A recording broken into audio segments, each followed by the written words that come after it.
Hello বন্ধুরা, welcome back to my channel মিষ্টি official. কেমন আছো সবাই? আশা করছি সবাই ভালো আছো। তোমাদের ভালোবাসাতে আমিও ভালো আছি। অনেক দিন পর আবারও একটা রেসিপি নিয়ে চলে আসলাম। আজকের রেসিপিটা হচ্ছে নিরামিষ পনির।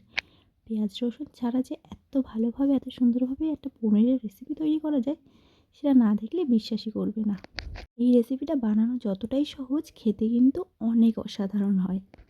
এই রেসিপিটা যে দেখবে সে না খেয়ে থাকতেই পারবে না। তো চলো বেশি দেরিকে না করে আজকের রেসিপিটা শুরু করা যাক।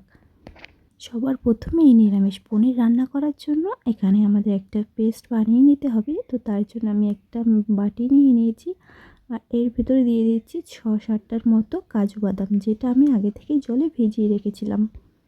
এরপরে আমি এখানে দিয়ে দিচ্ছি কিছুটা চারমগজের দানা, যেটা আমি জলে ভিজিয়ে রেখেছিলাম যাতে এটা খুব ভালোভাবে বেটে নেওয়া যায়।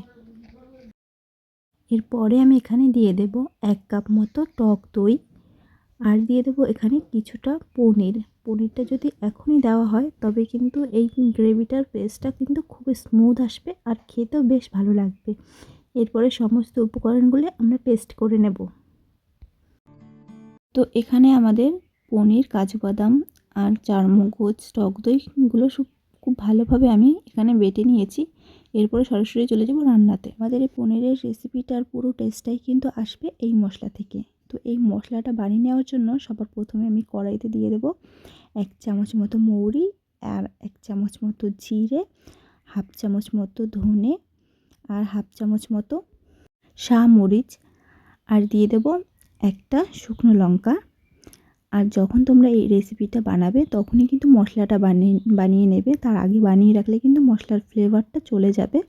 যখন তোমরা রেসিপিটা রান্না করবে তো তখনই মশলাটা যদি বানিয়ে নাও, পুরো টেস্টটাই কিন্তু থেকে যাবে। আর পনিরের তরকারিটা খেতে কিন্তু অসাধারণ লাগবে। তো এটা হালকাভাবে আমাদের একটুখানি ফ্রাই করে নিতে হবে, তারপরে এটা আমরা গুঁড়ো করে নেব। তো 2-3 মিনিট মতো আমরা মশলাটাকে খুব ভালোভাবে ভেজে নিয়েছি, আর দেখবে মশলা থেকে খুব সুন্দর একটা ফ্লেভার আসবে। তখনই কিন্তু গ্যাসটাকে অফ করে দিয়ে মশলাটাকে নামিয়ে নিতে হবে। তো মশলাটাকে ঠান্ডা করে খুব ভালো করে কিন্তু গুঁড়ো করে নিতে হবে। তো এরপরে কড়াইতে দিয়ে দেব সাদা তেল। সাদা তেলটা কিন্তু গরম হয়ে গেলে এর ভিতরে আমরা পনিরগুলো দিয়ে দেব। এখানে আমি পনিরটা একটু বড় বড় করে কেটে নিয়েছি। এখানে 250 গ্রাম মতো পনির আমি নিয়েছি, আর পনিরগুলোকে খুব ভালো করে একটুখানি ভেজে নেব। তো এখন দেখো পনিরগুলোর গায়ে খুব সুন্দর একটা কালার চলে এসেছে। এর থেকে কিন্তু বেশি ভাজার দরকার নেই। এরপরে সব পনিরগুলোকে আমি তুলে নেব। তো বাকি রান্নাটাও কিন্তু আমরা এই তেলেই করে নেব। তো তার জন্য আমি সবার প্রথমে এই তেলে ফোড়ন দিয়ে দেব।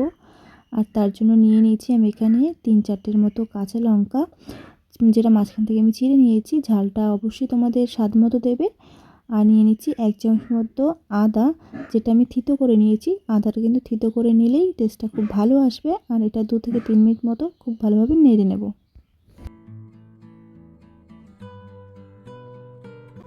তো 2 থেকে 3 মিনিট মতো আদা আর কাঁচা লঙ্কাটাকে খুব ভালোভাবে আমি ভেজে নিয়েছি। এরপরে আমরা যে পেস্টটা তৈরি করে রেখেছিলাম কাজু বাদাম, চারমগজ, টক দই আর পনিরের, তো সেটাই আমরা এখানে দিয়ে দেব। আর এটা ততক্ষণ পর্যন্ত নাড়তে থাকবো যতক্ষণ না পুরো তেলটা ছেড়ে দিচ্ছে।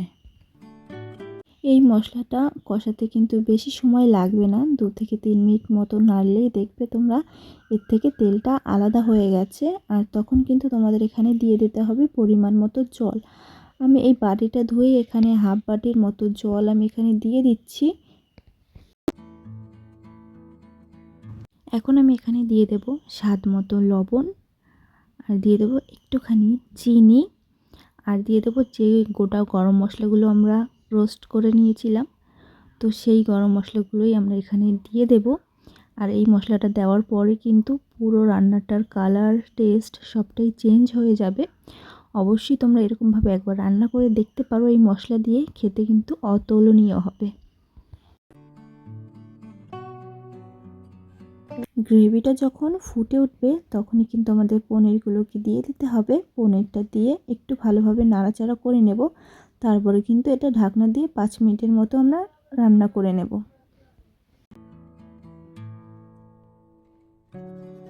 তো 5 থেকে 6 মিনিট পর আমি ঢাকনাটা সরিয়ে নিচ্ছি। আর এদিকে কিন্তু আমাদের পনিরের রেসিপিটা প্রায় রেডি হয়ে গেছে। তো এরপরে আমি এখানে দিয়ে দেব কাসুরি মেথি। যদি তোমাদের কাছে কাসুরি মেথিটা না থাকে তাহলে কিন্তু তোমরা এখানে ধনেপাতা ছড়িয়েও দিতে পারো। তারপর একটু নাড়াচাড়া করে নেব। আর ছটাপট তৈরি হয়ে গেল আমাদের নিরামিষ পনিরের তরকারি। বাড়িতে যদি নিরামিষের দিনে কোনো স্পেশাল রেসিপি রান্না করতে চাও তবে কিন্তু এই রেসিপিটা অবশ্যই ট্রাই করতে পারো। তো আজকের এই নিরামিষ পনিরের রেসিপিটা তোমাদের কেমন লাগলো কমেন্ট করে জানাতে কেউ ভুলো না। এরকম রেসিপি আরও পাওয়ার জন্য অবশ্যই আমার চ্যানেলটাকে সাবস্ক্রাইব করে নিও। আর এরকম আরও নতুন নতুন রেসিপি নিয়ে চলে আসবো আমি তোমাদের কাছে। ততক্ষণ সবাই ভালো থেকো, সুস্থ থেকো। সবাইকে টাটা।